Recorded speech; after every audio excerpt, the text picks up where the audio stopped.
Regular GST और tax update के लिए इस चैनल को सब्सक्राइब करें। फ्रेंड्स, आप टीडीएस, इनकम टैक्स, जीएसटी और अकाउंटिंग सॉफ्टवेयर ऑडिट ट्रेल के साथ कॉम्प्लायंस आसानी से कर सकते हैं। इन सॉफ्टवेयर के डेमो देखने के लिए आप हमें मोबाइल नंबर के साथ ईमेल कर दीजिए taxil@gmail.com पर। नमस्कार दोस्तों, जीएसटी एक्ट के अंतर्गत सीबीआईसी के द्वारा नया सर्कुलर जारी किया गया है। सर्कुलर नंबर 157/13/2021 डेटेड 20 जुलाई 2021, जिसके द्वारा के सीबीआईसी ने ये क्लैरिफाई किया है कि सुप्रीम कोर्ट के द्वारा जो ऑर्डर पास किया गया था डेट्स को एक्सटेंड करने के लिए, वो जीएसटी लॉ के अंतर्गत किस प्रकार अप्लाई होगा।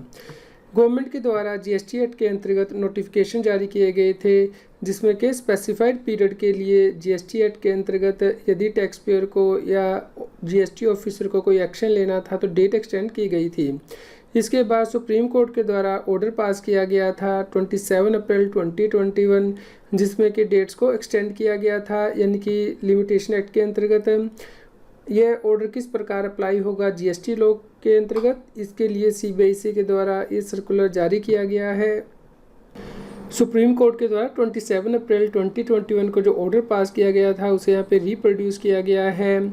इस ऑर्डर में ये कहा गया था कि सभी जुडिशियल और क्वासी जुडिशियल प्रोसीडिंग के लिए, भले ही वो कंडोनेबल हों या फिर ना हों, उनके लिए पीरियड ऑफ लिमिटेशन एक्सटेंड किया जाएगा जब तक कि फर्दर ऑर्डर ना कर दिए जाएं सुप्रीम कोर्ट के द्वारा। इसलिए 14 मार्च 2021 से फर्दर ऑर्डर तक, यानी कि जब तक सुप्रीम कोर्ट ऑर्डर नहीं कर देता है तब तक का पीरियड एक्सक्लूड किया जाएगा।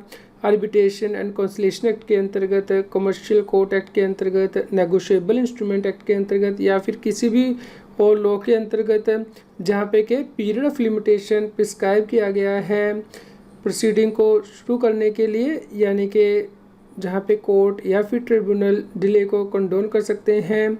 सुप्रीम कोर्ट के द्वारा कहा गया था कि आर्टिकल 142 और 141 के अंतर्गत कॉन्स्टिट्यूशन ऑफ इंडिया के ये ऑर्डर पास किया गया है, इसलिए ये ऑर्डर बाइंडिंग होगा सभी कोर्ट्स के ऊपर, ट्रिब्यूनल के ऊपर और अथॉरिटीज़ के ऊपर। इसके अलावा 43rd जीएसटी काउंसिल मीटिंग में टैक्स पेयर के लिए टाइम लिमिट एक्सटेंड की गई थी बहुत सी कॉम्प्लायंस करने की, और जीएसटी काउंसिल मीटिंग ने यह भी कहा था कि यदि सुप्रीम कोर्ट के द्वारा एक्शन लेने के लिए टाइम लिमिट एक्सटेंड की गई हैं तो एप्लीकेबल होंगी। इसके बाद सीबीआईसी के द्वारा लीगल ओपिनियन लिया गया कि जो सुप्रीम कोर्ट के द्वारा ऑर्डर पास किया गया है वो जीएसटी लॉ में किस प्रकार एप्लीकेबल होगा, और लीगल ओपिनियन रिसीव करने के बाद सीबीआईसी के द्वारा ये बताया गया है। सुप्रीम कोर्ट के द्वारा जो ऑर्डर पास किया गया है वो सिर्फ क्वासी जुडिशियल और जुडिशियल मैटर को ही एप्लीकेबल होगा, यानी कि जहाँ पे कि पिटीशन फाइल की गई है, एप्लीकेशन, सूट, अपील या कोई और प्रोसीडिंग है। इसलिए सुप्रीम कोर्ट के द्वारा सिर्फ जुडिशियल और क्वासी जुडिशियल प्रोसीडिंग के लिए ही ये ऑर्डर पास किया गया है, और जीएसटी एक्ट के अंतर्गत हर एक्शन या प्रोसीडिंग के लिए ये ऑर्डर एप्लीकेबल नहीं है। यदि जीएसटी लॉ के अंतर्गत एपीलेट अथॉरिटी के सामने आपको अपील फाइल करनी है तो उस केस में जो लिमिटेशन पीरियड आपको काउंट करना है उसे सुप्रीम कोर्ट के द्वारा एक्सटेंड किया गया है टिल फर्दर ऑर्डर तक। और ये जो सुप्रीम कोर्ट का ऑर्डर है वो अपील, रिव्यू, रिवीजन के लिए एप्लीकेबल होगा, ना कि ओरिजिनल एजुडिकेशन के लिए। जो भी ऑर्डर और एक्सटेंशन सुप्रीम कोर्ट के द्वारा पास किए जाएंगे वो जुडिशियल नेचर के एक्शन को ही एप्लीकेबल होंगे, इंक्लूडिंग क्वासी जुडिशियल के जो एक्शंस हैं। इस प्रकार जो सुप्रीम कोर्ट का ऑर्डर है वो अप्लाई होगा यदि किसी लॉ के अंतर्गत कोई टाइम फ्रेम दिया गया है जिसके अंतर्गत कि आपको कोई एक्शन लेना है। यदि कोई प्रोसीडिंग पेंडिंग है, भले ही वो जुडिशियल नेचर की हो या क्वासी जुडिशियल नेचर की, जहाँ पे कि हेयरिंग करने की आवश्यकता है, डिस्पोज ऑफ करने की आवश्यकता है, वो स्टैंड स्टिल पे नहीं आ सकती है क्योंकि ये एक्सटेंशन ऑर्डर पास किए गए हैं इस बेसिस पे। इसलिए ये केसेस जो हैं वो एडजुडिकेट किए जाएंगे और डिस्पोज ऑफ किए जाएंगे, भले ही फिजिकली किए जाएं या फिर वर्चुअल मोड के द्वारा किए जाएं। इसके लिए जो एग्जिस्टिंग पॉलिसी और प्रैक्टिस है वो फॉलो की जाएंगी। इसलिए जीएसटी एक्ट के अंतर्गत जो रिटर्न्स की स्क्रूटनी करनी है, सम्मन इशू करने हैं, सर्च करनी है, इंक्वायरी करनी है या फिर इन्वेस्टिगेशन करनी है या फिर अरेस्ट करनी है, तो वो इस सुप्रीम कोर्ट की जजमेंट के अंतर्गत कवर नहीं होंगे। यदि जीएसटी एक्ट के अंतर्गत कोई शो को नोटिस इशू किया जाता है या टैक्स पेयर को टाइम दिया जाता है कि वो रिप्लाई कर सके नोटिस का, या फिर जीएसटी ऑफिसर को ऑर्डर पास करने के लिए टाइम लिमिट दिया गया है, उसके लिए भी सुप्रीम कोर्ट का ये ऑर्डर एप्लीकेबल नहीं होगा, भले ही ये क्वासी जुडिशियल प्रोसीडिंग है, क्योंकि जो सुप्रीम कोर्ट का ऑर्डर है वो एप्लीकेबल होगा यदि कोई पिटीशन है, एप्लीकेशन है, सूट है, एक्स्ट्रा।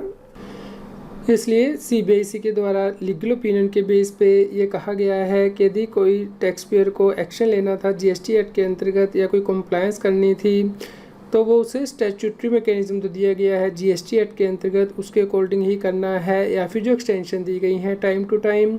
इसलिए सुप्रीम कोर्ट का जो ये एक्सटेंशन ऑर्डर है वो एप्लीकेबल नहीं होगा टैक्स पेयर के लिए यदि उसे कोई प्रोसीडिंग या कंप्लायंस करनी थी जीएसटी एक्ट के अंतर्गत। यदि टैक्स अथॉरिटी के द्वारा क्वासी जुडिशियल प्रोसीडिंग की जाती हैं तो वो भी टैक्स ऑफिसर कंटिन्यू कर सकता है और डिस्पोज ऑफ कर सकता है, क्योंकि ये क्वासी जुडिशियल अथॉरिटी के तौर पे परफॉर्म की जाती हैं। इसलिए जीएसटी ऑफिसर रिफंड एप्लीकेशन को डिस्पोज ऑफ कर सकता है। यदि किसी व्यक्ति का जीएसटी रजिस्ट्रेशन कैंसिल किया गया है, उसके लिए रेवोकेशन की एप्लीकेशन फाइल की गई है, उसे डिस्पोज ऑफ कर सकता है, या फिर डिमांड नोटिस के अगेंस्ट प्रोसीडिंग को जडिकेट कर सकता है। इसी प्रकार यदि कोई अपील फाइल की गई है या फिर पेंडिंग है, उसे भी जीएसटी ऑफिसर हियरिंग के बाद डिस्पोज ऑफ कर सकता है। इसके लिए जो जीएसटी एक्ट में टाइम लिमिट दी गई है या जो नोटिफिकेशन जारी किए गए हैं वही एप्लीकेबल होंगे। यदि टैक्स पेयर को या जीएसटी ऑफिसर को कोई अपील करनी है क्वासी जुडिशियल ऑर्डर के अगेंस्ट, तो उस केस में ये जो सुप्रीम कोर्ट का ऑर्डर है एप्लीकेबल होगा। यानी कि यदि अपील फाइल करनी है ज्वाइंट या एडिशनल कमिश्नर अपील के पास या कमिश्नर अपील के पास, appellate authority for advance ruling के पास, ट्रिब्यूनल के पास या फिर कोर्ट के पास क्वासी जुडिशियल ऑर्डर के अगेंस्ट, या फिर किसी ऑर्डर में रिवीजन या फिर रेक्टिफिकेशन की आवश्यकता है, तो उस केस में जो सुप्रीम कोर्ट के द्वारा ऑर्डर पास किया गया है ये लिमिटेशन पीरियड को एक्सटेंड करने के लिए, वो एप्लीकेबल होगा। इस प्रकार यहाँ पे सीबीआईसी के द्वारा ये क्लैरिफाई किया गया है कि सुप्रीम कोर्ट के द्वारा जो ऑर्डर पास किया गया है 27 अप्रैल 2021 को और टाइम लाइन एक्सटेंड की गई है वो एप्लीकेबल होंगी। यदि अपील फाइल की जानी है ज्वाइंट एडिशनल कमिश्नर अपील के पास या कमिश्नर अपील के पास, appellate authority for advance ruling, tribunal या कोर्ट के पास, किसी क्वासी जुडिशियल ऑर्डर के अगेंस्ट या फिर किसी ऑर्डर की रिवीजन या फिर रेक्टिफिकेशन रिक्वायर्ड है। इसके अलावा किसी और प्रोसीडिंग के लिए जीएसटी एक्ट के अंतर्गत ये सुप्रीम कोर्ट का ऑर्डर एप्लीकेबल नहीं होगा। फ्रेंड्स, आप इस सर्कुलर को डाउनलोड कर सकते हैं, इसका लिंक इस न्यूज़ की वीडियो डिस्क्रिप्शन में भी दिया गया है। उम्मीद करते हैं आपके लिए यह न्यूज़ यूज़फुल रही होगी। कृपया लाइक कीजिए और शेयर कीजिए ताकि सभी लोगों तक ये जानकारी पहुंच पाए और वो जीएसटी की कंप्लायंस कर पाएँ। फ्रेंड्स, आप जीएसटी और इनकम टैक्स पर high court, ITAT, supreme court की जजमेंट को डाउनलोड कर सकते हैं। इनका लिंक इस न्यूज़ की वीडियो डिस्क्रिप्शन में भी दिया गया है। आप हमें Telegram app CA Satbir Singh टैक्सील पर ज्वाइन कर सकते हैं ताकि आप जीएसटी और इनकम टैक्स के रेगुलर अपडेट अपने मोबाइल पर ही प्राप्त कर सकें।